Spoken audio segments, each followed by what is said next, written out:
Salut à tous et bienvenue dans cette vidéo où on peut finalement tester un smartphone. Après toutes ces vidéos sur les tablettes, moi j'en ai marre franchement. Et avant de commencer, je tiens à vous dire que je ne vais pas faire apparition devant la caméra parce qu'à cause de l'effet de Nouvel An chinois, ça tombera plutôt mal, j'en suis sûr. Voilà. Donc, en fait, cet épisode, il s'agit plutôt d'un smartphone octa-core qui s'appelle le Cubol i6. Qui est à mon avis un smartphone très très compact. Et niveau design, et prix et la performance et tout, c'est plutôt intéressant. Donc avant d'attaquer sur le smartphone, on va voir ce qui est d'accessoires. Franchement, il n'y a pas grand chose, seulement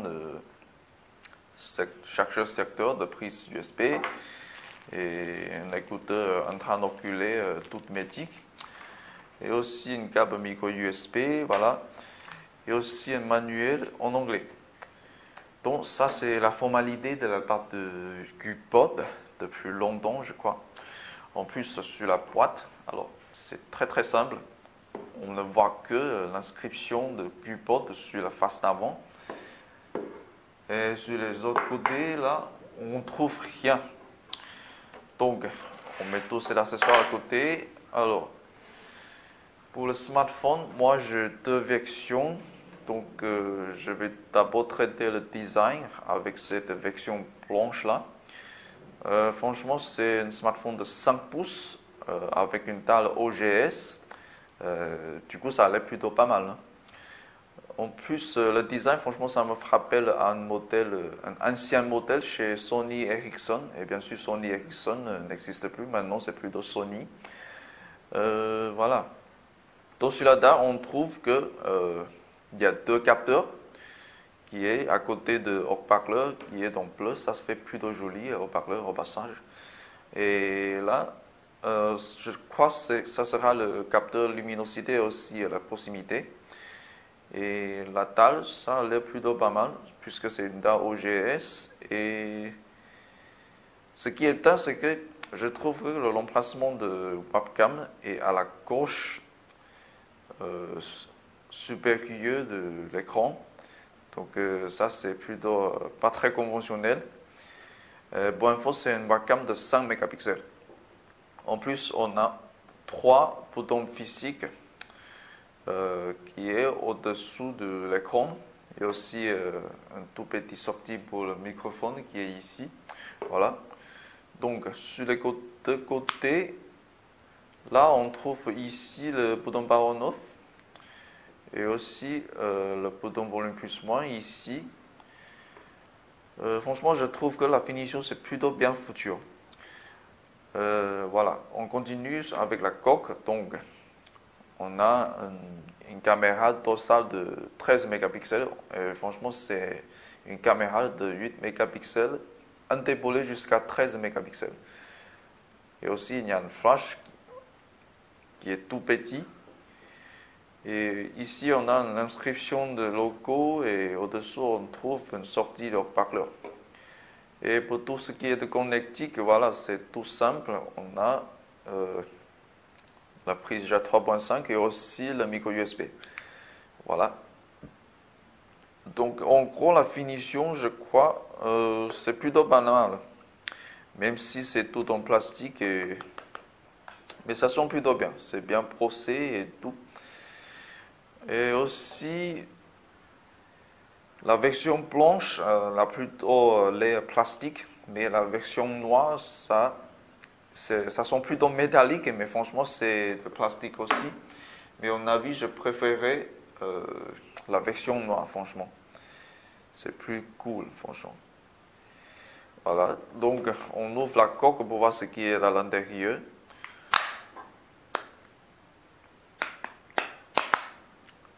Donc évidemment, on a un double emplacement pour le carte SIM. Donc ça c'est l'emplacement carte SIM 3G et aussi ça c'est l'emplacement pour carte SIM GSM 2G.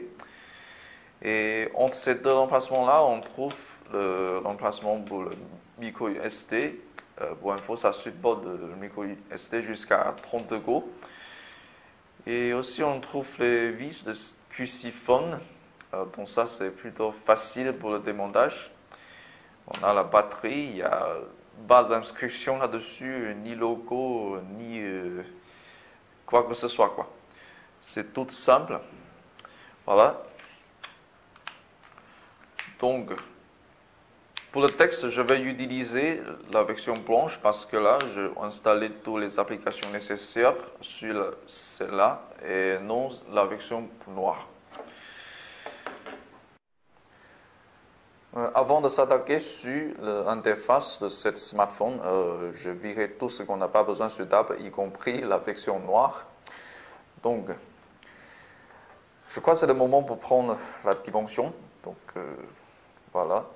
Pour la longueur, mon estimation est dans 145 mm. Et aussi pour la largeur, là, évidemment, ça fait 7 cm, donc 70 mm. Et voyons l'épaisseur, ça fait moins que 1 cm, ça c'est sûr. Mon estimation, ça fait 8 mm. Donc, niveau design, c'est assez compact. Comment dirais-je, la prise en main, c'est très confortable grâce à ce rapport de largeur et longueur. Et aussi, grâce à cet écran de 5 pouces qui n'est pas trop gros ni trop petit, on peut couvrir tout l'écran avec une seule pouce. Ça, c'est plutôt pas mal. Voilà. Donc, pour la boîte, donc, je ne pense pas que ça sera lourde puisque c'est tout en plastique. Donc là, on a un chip de 165 grammes. Donc c'est très très léger, à mon avis. Donc, même si c'est tout en plastique, la finition est bonne et surtout, ça garantit la légèreté.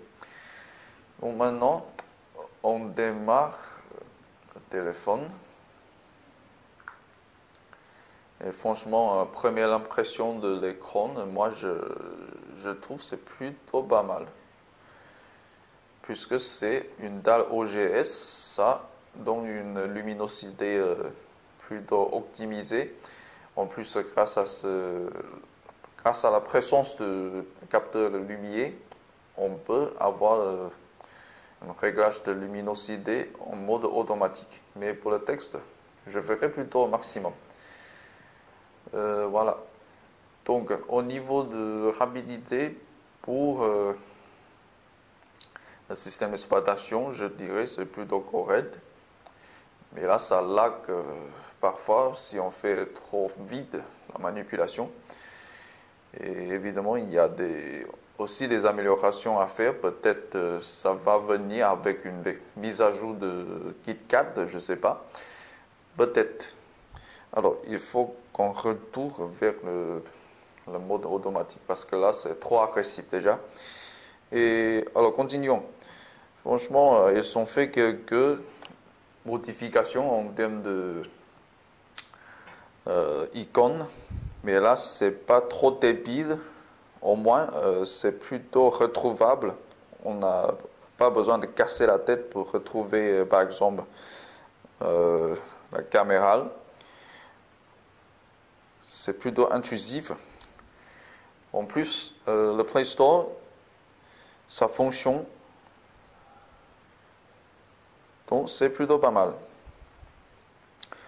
Ok, là, pour le Cozy Mail, il faut que je fasse... Ok, voilà, donc on a 2 Cozy Mail à 86. Ça, c'est plutôt bon. En plus, pour la fréquence,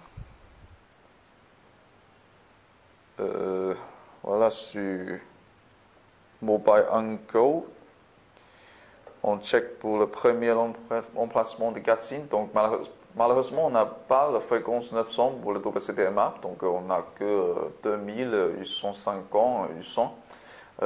Usage quand même limité, mais ça ne signifie pas que c'est inutile en France, puisque les opérateurs français proposent d'autres fréquences aussi.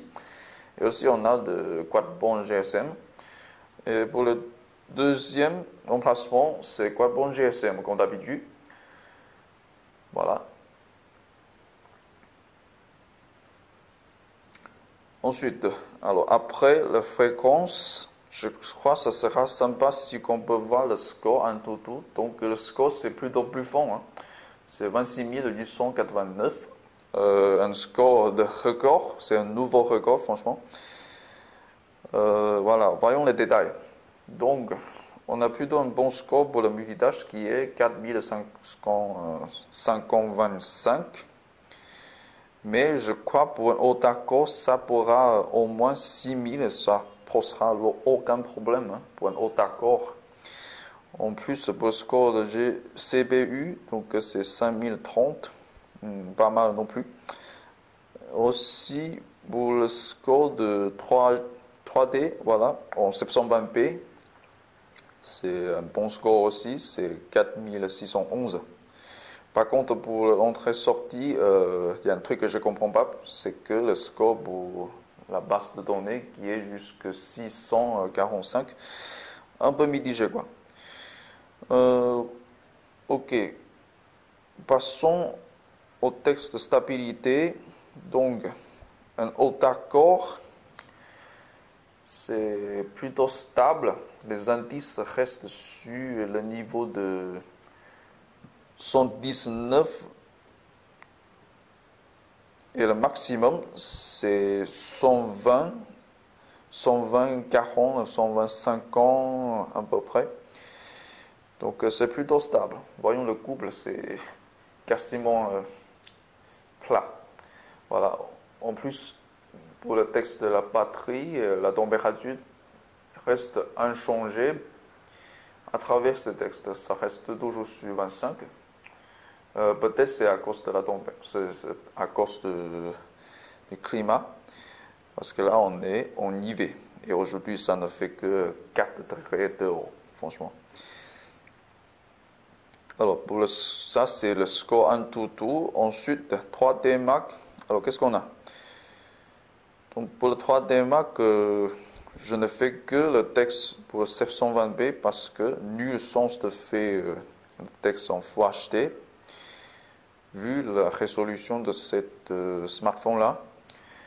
Donc, pour le score instant normal, on a 6320 pour le score global. En plus, le score graphique, ça fait 5707, plutôt pas mal. Et ensuite, score physique, oh là, c'est 10128, très bon score quand même.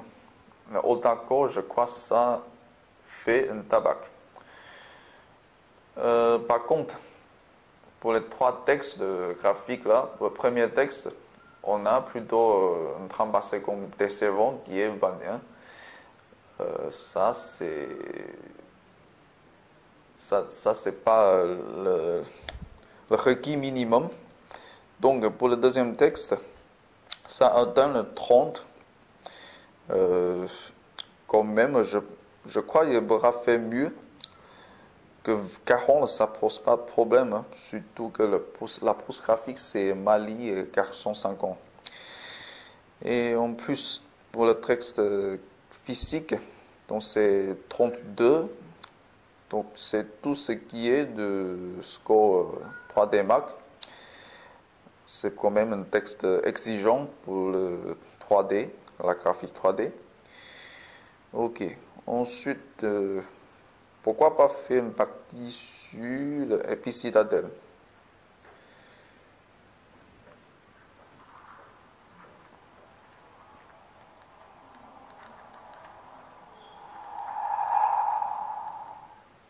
Ok, le son un peu perturbé. Qualité plutôt moyenne.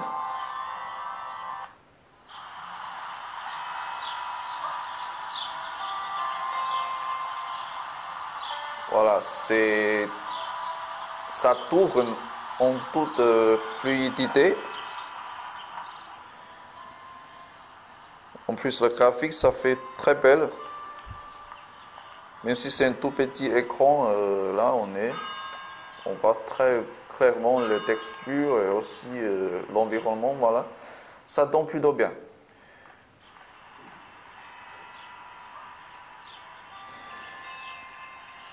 Donc, pour le benchmark, ok. Au 30 par seconde, alors ça a déjà atteint le maximum de 60.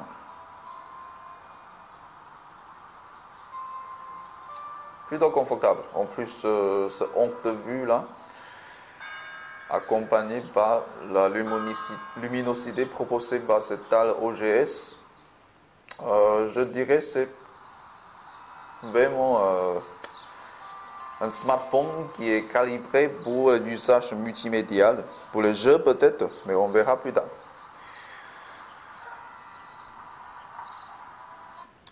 Ok, ensuite, je crois que ça c'est le moment de voir la caractéristique sur CPU Z. Donc, pour le processeur, c'est un processeur basé sur l'architecture de ARM Cortex A7. C'est un octa-core cadencé au maximum de 1,6 GHz. Donc maintenant, actuellement, on a deux cores qui sont actifs, voilà. Et pour la puce graphique, c'est Mali 450MP, voilà. On vient de voir sa performance pour le graphique 3D. Donc,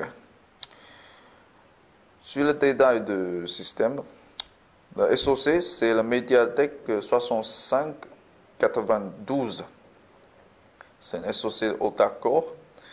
Version Android, c'est Jelly Bean. Ici, on a le kernel, la version kernel, onglet. Et résolution 720p. Et aussi la densité de pixels, ça fait 320. C'est plutôt pas mal. Ok, pour le RAM, donc ça fait 1 Go de RAM. Mémoire indem, c'est assez généreuse, je trouve. Parce que là, ça fait 6 Go de mémoire indem. Plutôt pas mal. Et pour le capteur, on a accéléromètre qui fonctionne et aussi le capteur de proximité qui fonctionne aussi. Et aussi le capteur de lumière, voilà. Le boussole et aussi la rotation vecteur. Voilà. Donc pour les capteurs, c'est assez complet. Il n'y a pas de trucs qu'on n'a pas besoin. Par contre, pour le GPS, j'ai fait un texte sur Z-Device et je fais une capture d'écran. Là, peut-être c'est à cause de notre climat. On n'a pas une très bonne réception en termes de signal de satellite. Mais là, le résultat, c'est quand même décevant. Donc, pour la première fixation, ça a pris un peu plus long qu'une minute. Pour détecter, ça a détecté 6 satellites. C'est quand même dommage. Sachant que sur le papier, il est accompagné par un GPS assistant, un AGPS. Voilà. Alors ensuite, on va passer sur la caméra parce qu'il y a un truc assez intéressant sur cette caméra-là. À part de tout ce qui est des réglages classiques, là on a de reconnaissance de souris. Là, je l'ai désactivé. En plus aussi, on a le mode HDR.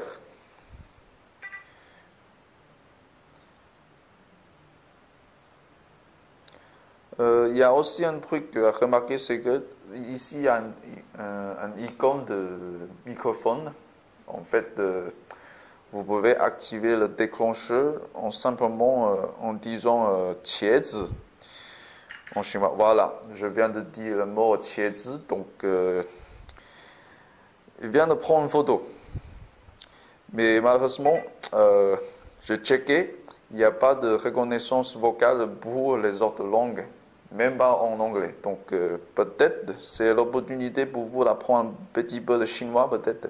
Donc je fais encore une fois. 茄子, voilà. Assez fidèle, hein, cette fonction de reconnaissance vocale. Voilà, je vais vous montrer une photo qu'on a prise à l'extérieur. Ça, c'est avec le flash. Donc, avec l'autofocus, moi, je trouve que c'est plutôt pas mal. C'est vrai qu'on voit des pixels indéboulés, qu'on en zoome un peu, mais vraiment, l'autofocus est vraiment au top. Et celui-ci est sans flash. Donc, comme vous voyez, le focus, ça fait moins bon. Par contre, je n'ai pas testé le mode HDR, mais j'en suis sûr que ça va être plutôt intéressant. Ok, après la caméra, c'est le moment de tester le réseau Wi-Fi et aussi le navigateur et aussi le réseau 3G. Donc, sur le réseau Wi-Fi, on a toujours un très bon débit. On a un chiffre moins de 60, ça c'est plutôt pas mal.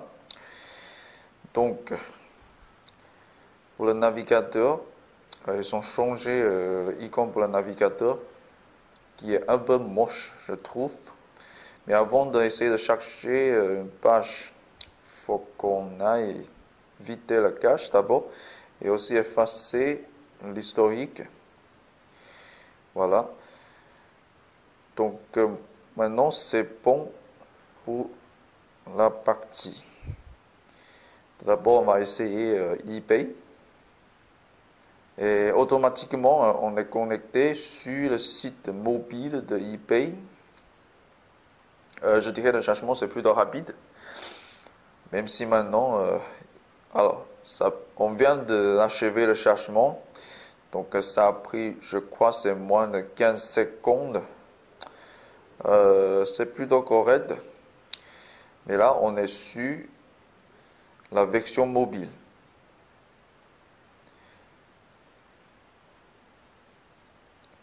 Alors, j'aimerais bien savoir que vaut pour le site classique, ça va dire la version PC Bureau, je crois.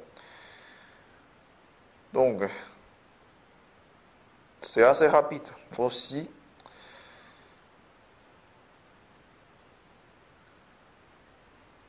Et avec toutes ces images et textes là, moi je dirais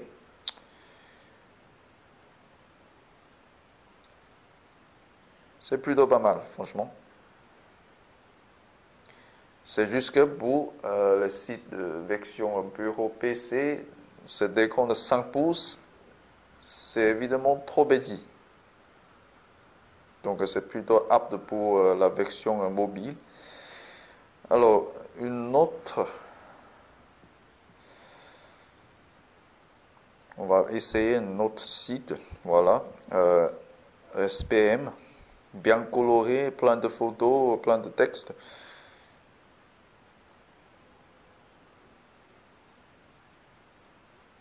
Donc, comme eBay, on est arrivé sur la version mobile. Chargement, c'est correct. La vitesse, moi je trouve c'est supportable. Voilà. Mais franchement, pour le surfing, moi je dirais un écran OGS 5 pouces en horizontal, c'est plutôt pas mal. En plus, c'est plutôt bien de le tenir dans une seule main. Ça pose aucun problème pour moi. Donc, pour le surfing, c'est plutôt gagné. Mais là, ça c'est le réseau Wi-Fi. On va aussi essayer le réseau 3G. Donc pour info, mon abonnement c'est en 3G de fréquence 2100. ce qui est de China Unicom. Et là, on est connecté sur le data. Avant de continuer, j'ai failli l'oublier. Il faut qu'on efface le cache et l'historique et même les cookies. Voilà, pour être sûr. Ok, on va partir pour CNN, le porte-parole du gouvernement américain.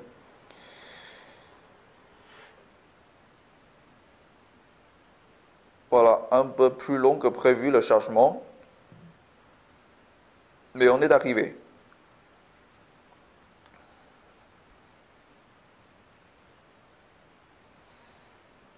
Évidemment, on est sur la version mobile de ces sites-là. Ok, on va chercher le site entier.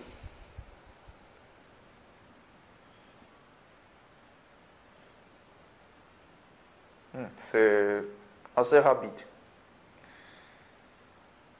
Mais là, quand j'ai dit déjà 5 pouces 720p, c'est pas fait pour regarder les sites web qui est conçu pour les ordinateurs bureau. Voilà.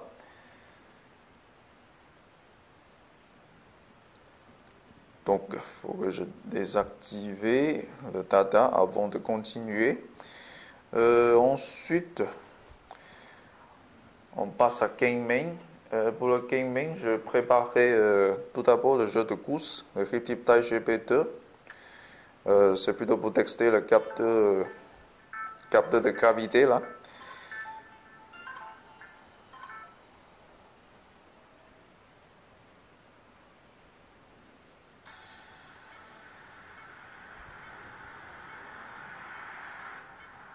La graphique c'est très belle.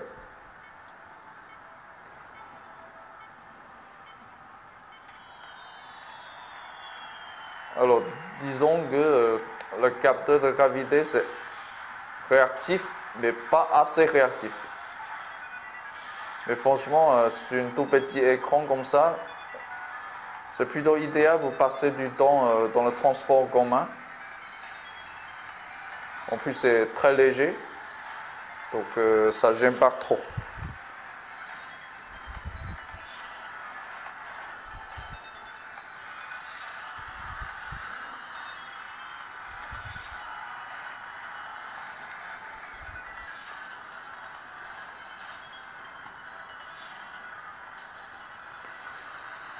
Donc je crois pour le jeu de course c'est plutôt bon. Et ensuite on va passer à un autre jeu. C'est une nouveauté.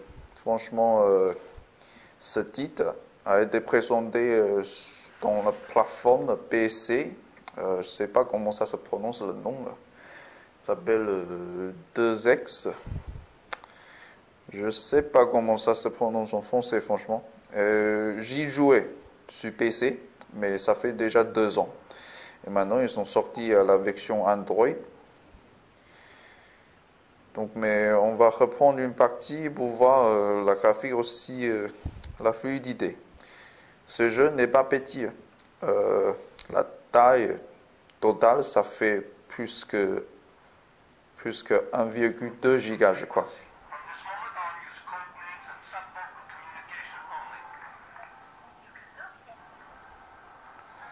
Ok, moi je dirais la graphique pas mal.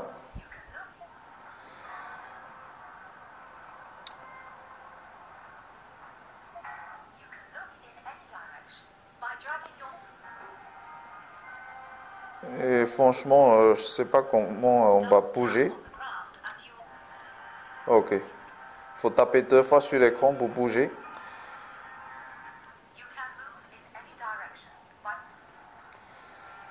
Mais moi, je suis plutôt habitué à ce genre de contrôle, quoi.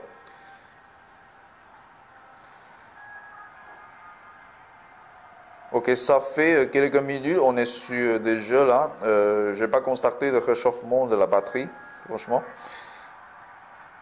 Et la performance est plutôt stable.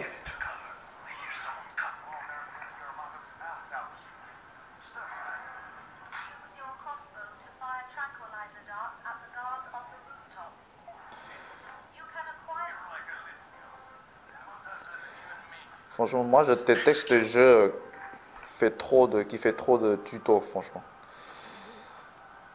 Puisque le contrôle, aujourd'hui,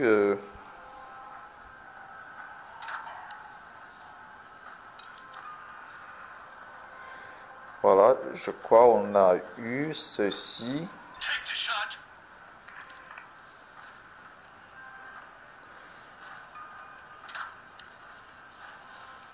Voilà, j'ai loupé.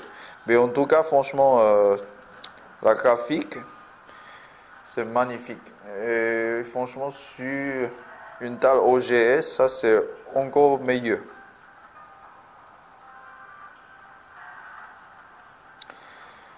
Donc, ça conclut le texte pour le gaming. C'est plutôt bien. Ah, je constatais, il y a le réchauffement, c'est plutôt sur ces parties-là. Voilà. Donc, ensuite, peut-être il faut texter aussi la lecture de vidéo. Mais là, c'est juste un écran de 720p. Donc,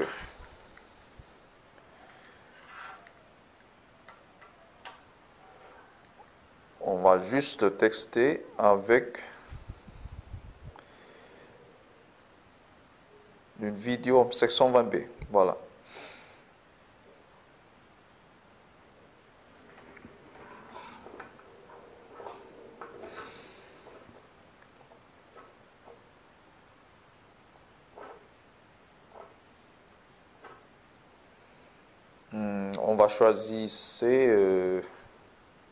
On va choisir le MX Player. Alors, je fais une bêtise. Peut-être PS Player, c'est mieux.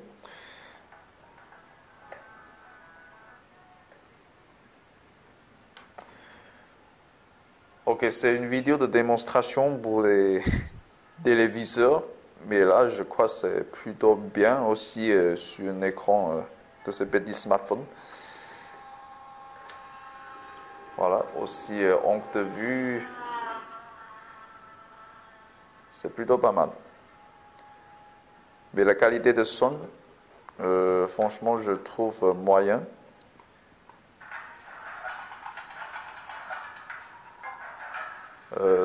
C'est perturbé un peu le son, franchement.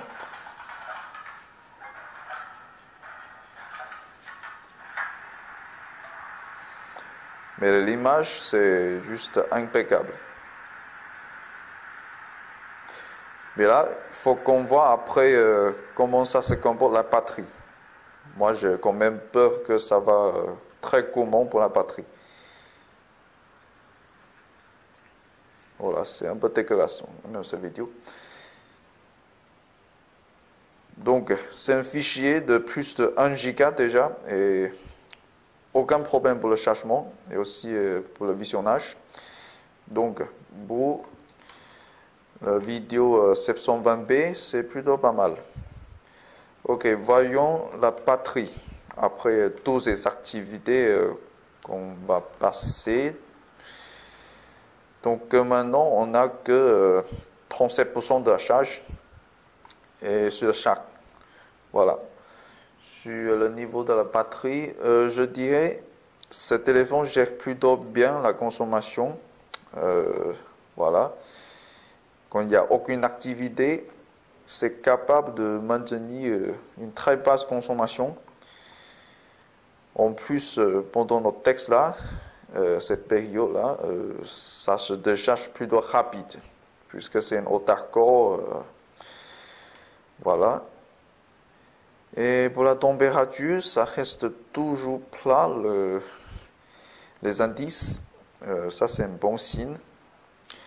Alors, pour le voltage, pas d'anomalie constatée, franchement. Ça, c'est bon aussi. Alors, pour le dernier 15 niveaux de la batterie, Ça, c'est déjà moins vie que j'imagine. Hein. Franchement, j'imagine que le couple, ça sera comme ça, mais franchement, c'est plus pas que j'imagine. Donc, je crois que c'est tout pour mon petit texte là. Donc, si vous aimez le contenu, n'hésitez pas de cliquer sur le pouce vert. Et aussi, laissez quelques commentaires pour nous dire ce que vous en pensez et ce que vous aimeriez savoir sur cette smartphone. On va vous répondre. Donc, portez-vous bien.